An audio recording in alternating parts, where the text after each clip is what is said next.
Hi friends, ఇవాళ evening డిన్నర్లోకి నేను రొట్టెలు చేస్తున్నాను. ఈ పిండి రాగులు, జొన్నలు, సజ్జలు, గోధుమలు మొత్తం కడిగి ఎండపోసి పట్టించిన పిండి.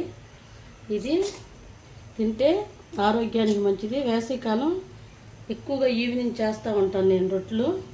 ఇందులోకి పప్పు, బంగాళదుంప కర్రీ ఎక్కువ చేస్తాను. ఇందులో కొద్దిగా ఆయిల్, జీలకర్ర, సాల్ట్ 3 కలుపుకుంటాను. ఇష్టం ఉన్న వాళ్ళు పచ్చిమిరపకాయలు, ఉల్లిపాయలు కూడా కలుపుకొని రొట్టె చేసుకోవచ్చు. అందరూ అంటారు జొన్న రొట్టె వేడి నీళ్ళు కాయించి వాటితో చేస్తేనే రొట్టెలు వస్తాయి అంటారు. ఏమీ కాదు, ఇలా కూడా రొట్టెలు వస్తాయి. చన్నీళ్ళతో పిండి పిసుకున్నా కానీ రొట్టెలు వస్తాయి.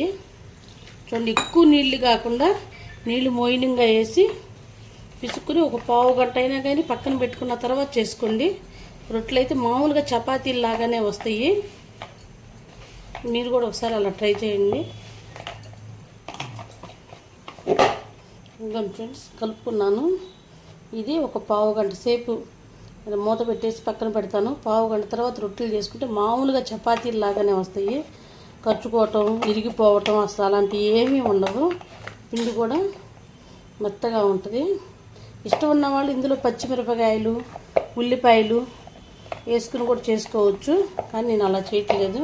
చూడండి, మళ్ళీ చపాతీ చేసిన తర్వాత కూడా మామూలుగా చపాతీలాగానే వస్తాయి.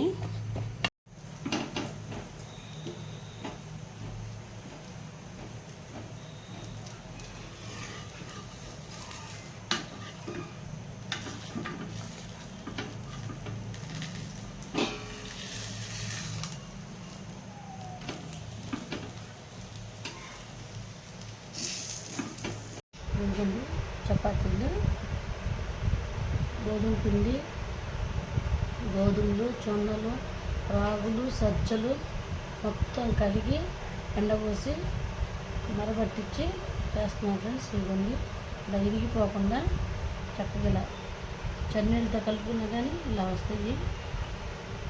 చేయండి. Okay, bye friends.